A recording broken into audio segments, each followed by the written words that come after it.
கோதுமையை வாங்கி ஒரு 8 மணி நேரம் ஃபுல்லா குளோரினேட்டட் வாட்டர்ல ஊற வச்சு அதை கொஞ்சம் நொதிக்க வச்சு அதுக்கப்புறம் வேறு வேறு ஊர்ல இருந்து வரக்கூடிய கோதுமையும் ஒரே நிறத்துக்கு ஸ்டாண்டர்டைஸ் பண்ணணுங்கிறதுக்காக அசிட்டிக் அமிலத்தில் ஊற வச்சு வெள்ளை சொக்காலாம் போடுறோமே வெள்ளை விளையர்னு அதுக்கு யூஸ் பண்ணக்கூடிய வெள்ளை கலரை கொண்டு வர்றதுக்கான பென்சைல் புளோரைடை போட்டு வெளுத்து அதுக்கப்புறம் எமில்சிஃபயர்ஸ் எல்லாம் உள்ள சேர்த்து இதெல்லாம் பத்தாதுன்னு சொல்லி எதுக்குப்பா உனக்கு மைதா மாவு வேணும்?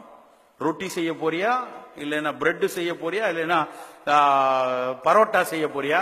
சார் நான் பரோட்டா செய்ய போறேன். அப்போ இந்த கொஞ்சம் இன்னும் கொஞ்சம் குளூட்டன்ல இது ஒரு தனி பிரிவு, இப்படி நீளமா இழுக்க முடியும் அப்படின்னு சொல்லி குளூட்டன்ல இன்னொரு வகை புரதம். சார் நான் மேல உப்பணும் நல்லா, அப்போ இன்னொரு புரதம் இந்தா அப்படின்னு சொல்லி மொத்தமாக மைதா மாவு முழுக்க ஒரு ரசாயன கலவையில பண்ணித்தான் ஒவ்வொரு வீடுகளிலும், அது நட்சத்திர விடுதியா இருந்தாலும் சரி, ரோட்டு கடையா இருந்தாலும் சரி, எல்லா இடத்துலயும் வருது. இது எல்லாத்திற்கும் இந்திய அரசின் அனுமதியும் உண்டு. உலக நாடுகள் எல்லாம் என்ன சொல்லுதுன்னா, கோதுமையில 1 கிலோ கோதுமையில 73% நீ பயன்படுத்தி ஆகணும், மீதியை வேணா நீ தூர போட்டுக்கலான்ட்டு. ஆனால் இங்கு இந்திய அரசாங்கத்துல மட்டும் என்னன்னா 57% தான் பயன்படுத்துறோம், மீதி 43 தூக்கி வெளியே போடுறோம்.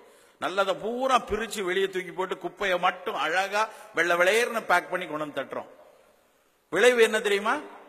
மதுரை மருத்துவக் கல்லூரியில அந்த கல்லூரி பேராசிரியர், மருந்தியல் பேராசிரியர் ஒரு ஆராய்ச்சி பண்றார். அந்த ஆராய்ச்சியில மதுரை மருத்துவக் கல்லூரியில அது அந்த பப்ளிகேஷன் இண்டெக்ஸ்டு ஜேர்னல்ல எல்லா இடத்துலயும் பப்ளிஷ் ஆச்சு. அவர்கள் அந்த கட்டுரையில என்ன எழுதினாங்கன்னா, நாங்கள் இங்க இருந்து மதுரையை சுற்றி இருக்கக்கூடிய அத்தனை பகுதியிலையும் அந்த பரோட்டா மாவை எடுத்து பார்த்தா அந்த மாவில் எல்லாம் அத்தனை மாவிலும் அலாக்சான் என்ற ஒரு பொருள் கலந்திருக்கிறது அப்படின்னா. எது அலாக்சான் தெரியுமா? அலாக்சான் என்னதுன்னு எத்தனை பேருக்கு தெரியும்? நம்ம குழந்தைகளுக்கு தெரியாது, நம்மளே பலருக்கு. மருத்துவ உலகத்துல சக்கரை வியாதி வருது அப்படின்னா அந்த சக்கரை வியாதிக்கு மருந்து கண்டுபிடிக்கணும்னா ஒரு மூலிகை தான் வேலை செய்யுது, சிறுகுறிஞ்சான் வேலை செய்யுது, நாவல் கொட்டை சக்கரை வியாதியை கட்டுப்படுத்துதான் பார்க்கணும்னா முதல்ல அது எலிகளுக்கு கொடுத்து பார்க்கணும்.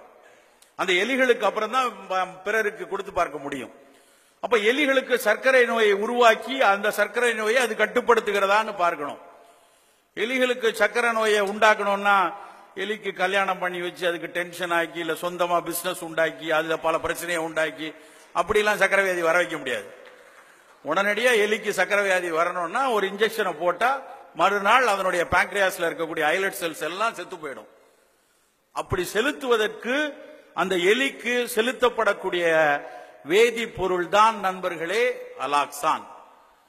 அந்த அலாக்சான் இந்த மைதா மாவுல இருக்கு.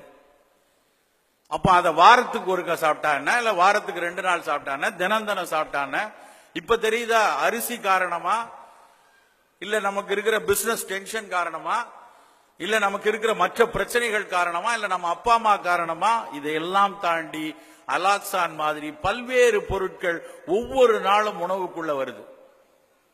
ஒரு பக்கம் ஓட்ஸ், ஒரு பக்கம் பரோட்டா, இந்த மாதிரி காலை உணவை விட்டுருவோம். சின்ன சிற்றுண்டிகள் குழந்தைகள் குதூகலித்து மகிழ்வதற்காக போய் வாங்குறாங்களா, அங்கங்க மிட்டாய், பிஸ்கட், சிப்ஸ், சாக்லேட், எத்தனை ஒவ்வொன்றும் எப்படி தயாரிக்கப்பட்டு வருது. நம் உடலுக்கு தேவையில்லாத, நம் உடல் கொஞ்சம் செமிப்பதற்கு திணறக்கூடிய, நம் உடல் அழுத்தத்திற்கு உண்டாக்கக்கூடிய பல்வேறு ரசாயனங்கள் இந்த மிட்டாய்கள் ஒவ்வொன்றுக்குள்ளேயும் இருக்கு. ஒரு எச்சிக்கல்ல மிட்டாய் பயங்கரமா அட்வர்டைஸ் பண்ணிட்டு இருக்கான். போட்டு போட்டு கொஞ்சம் எடுத்து நீ நக்கிக்கோ, அப்புறம் நான் கொஞ்சம் நக்கிக்கலாம், உன் உதர்ல ஒட்டி இருக்குப்பா, என் உதர்ல ஒட்டி இருக்கா அப்படின்லாம் விளம்பரங்கள். எல்லா பிள்ளைங்களும் அதுக்கு மேல பேயா அலைச்சல், எனக்கு அந்த மிட்டாய் தான் வேணும். இன்னொன்னு ஒரு அட்வர்டைஸ்மெண்ட், கோணலா இருந்தாலும் நல்லது சாப்பிடு, கோணலா இருக்கிறத சாப்பிட்டா கண்டிப்பா கோணித்தான் போவோம்னு நிறைய பேருக்கு தெரியாது. ஒவ்வொரு உணவுகளும் உற்பத்தி பண்ணும் முறைகளை கொஞ்சம் உற்று பார்க்கணும். ஒரு எக்ஸ்ட்ரூஷன் டெக்னாலஜில ஒரு சின்ன நுண்ணிய துளைக்குள்ள ஒரு மாவை செலுத்தும் பொழுது அதற்குள் 200 டிகிரி வெப்பத்தை கொடுத்து வெளியே அது துப்பி விடும் எக்ஸ்ட்ரூஷன் மருந்து பொருட்கள் தான் இந்த மாதிரியான சீஸ் பால்ஸும் இந்த மாதிரியான வெளிநாட்டு சேவுகளும்.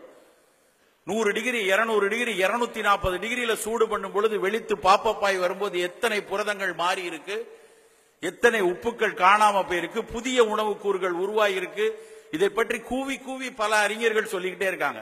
ஆனா அவர்கள் சொல்வதெல்லாம் வெளி இதற்கு வருவதே இல்லை, தெரிவதே இல்லை.